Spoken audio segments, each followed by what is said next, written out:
Halo, selamat berjumpa pada pembelajaran berdiferensiasi. Saya, Charlene Sterling-Waro, akan membahas sedikit banyak tentang definisi, unsur, contoh keragaman, dan teori pendukung tentang pembelajaran berdiferensiasi.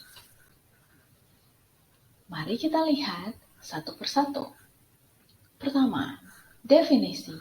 Pembelajaran berdiferensiasi artinya pembelajaran yang memberikan keleluasaan dan mampu mengakomodir kebutuhan peserta didik untuk meningkatkan potensi dirinya sesuai dengan kesiapan belajar, minat, dan profil belajar peserta didik yang berbeda-beda.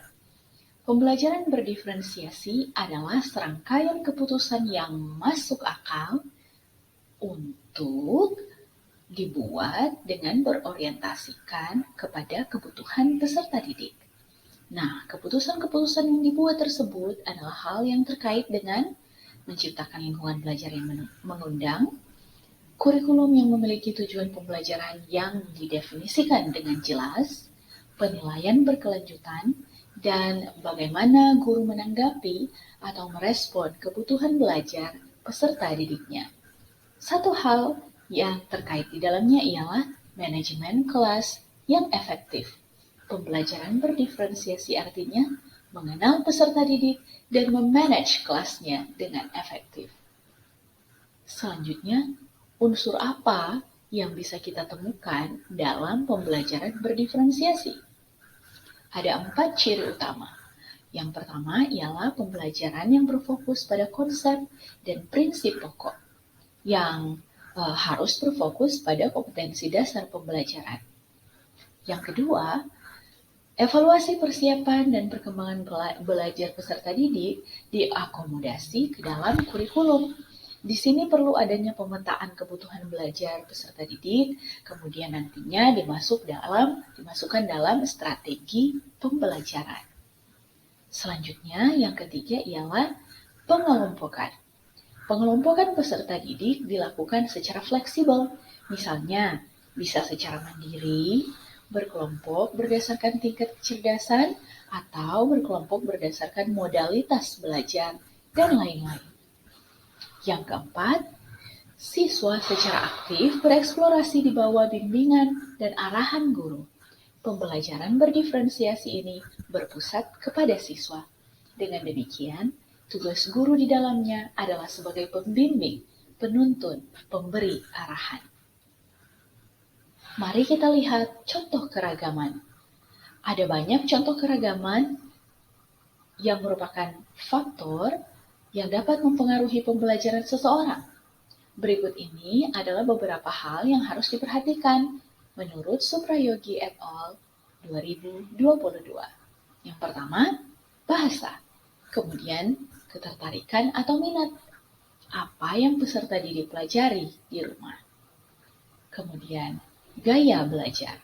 Special needs atau kebutuhan khusus tertentu, misalnya jika seorang murid mengidap disleksia, ADHD, autis, atau kebutuhan khusus lainnya. Selanjutnya, preferensi belajar. Setiap peserta didik memiliki acuan pada pola belajar mereka, seperti ada peserta didik yang belajar dari buku, e-book, video YouTube, dan banyak preferensi lainnya. Berdasarkan Miller 2021. Yang ketujuh ialah latar belakang peserta didik.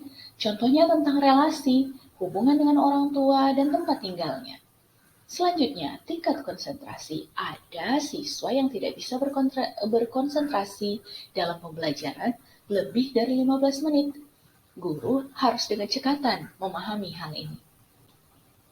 Contoh keragaman selanjutnya ialah pembelajaran dinamis, di mana setiap peserta didik memiliki metodenya masing-masing dalam menerima pembelajaran. Ada pula mereka yang berfokus pada keterampilan, berpikir kritis, komunikasi, kolaborasi, dan kreativitas, sehingga peserta didik mengambil makna dari pembelajarannya lewat aktivitas luar, menurut Bell 2017.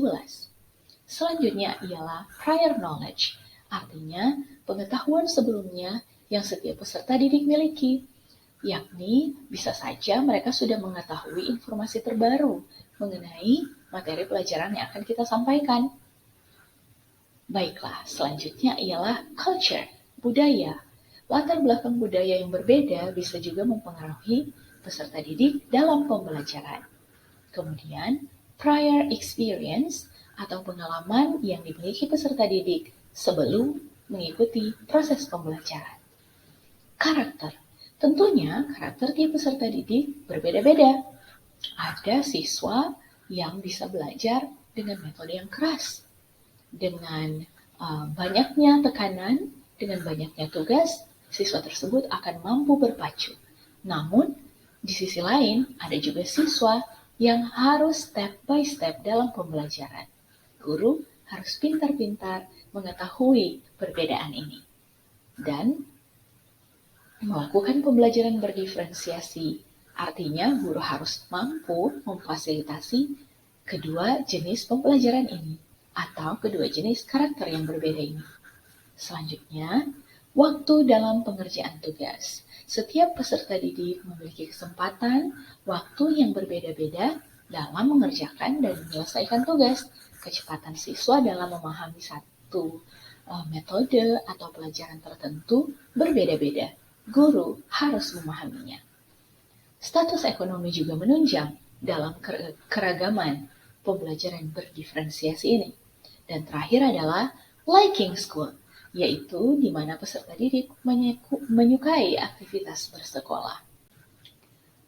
Berikut adalah teori-teori yang mendukung pembelajaran berdiferensiasi. Yang pertama ialah teori sistem ekologi dari Brunford Berner.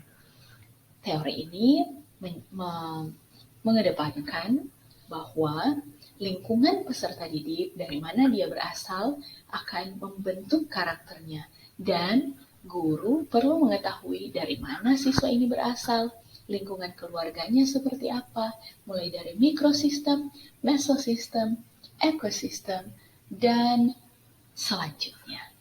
Kita lihat teori pendukung yang lainnya. Teori Multiple Intelligence dari Howard Gardner. Multiple Intelligence Theory menyampaikan bahwa perbedaan dari intelijensi manusia dibagi dalam musical, kinesthetic, interpersonal, linguistic, mathematical, naturalistic, intrapersonal, dan visual. Nah, masing-masing multiple intelligences ini memiliki bagian yang solid dan bagian yang perlu dikembangkan. Ketika guru mengetahui intelijensi siswa yang mendasar, maka guru diharapkan untuk mampu menyesuaikan model pembelajaran di dalam kelas. Teori selanjutnya ialah teori Zone of Proximal Development atau ZPD by Lev Vygotsky. Dalam hal ini, guru harus mengetahui bahwa ada 3 hal yang dimiliki oleh masing-masing individu dalam kelas. Yang pertama, what I can do, artinya apa yang siswa tersebut sudah bisa lakukan. Kemudian, sisi kedua ialah what I can do with help, atau yang disebut juga dengan Zone of Proximal Development, di mana area ini adalah area yang bisa disentuh oleh guru untuk memperkembangkan siswa tersebut. Kemudian ada satu zona yang paling luar, yaitu zone what I can do, artinya zona what I cannot do, artinya zona ini ialah zona di luar kemampuan siswa. Guru harus paham sampai di mana kemampuan siswa, bagaimana cara menolongnya, dan bagaimana mencapai zona yang belum bisa dipahami siswa. Kemudian, learning modalities. Ada 3 yang sangat terkenal, yaitu visual, kinesthetic, and auditory. Dengan mengetahui 3 jenis learning modalities, guru diharapkan mampu menyediakan model pembelajaran yang beragam agar supaya dapat memfasilitasi siswa dalam model belajar berdiferensiasi. Dengan demikian, cobalah link berikut ini untuk menguji learning modalities atau learning style Anda masing-masing. Semangat mengajar, semangat guru profesional.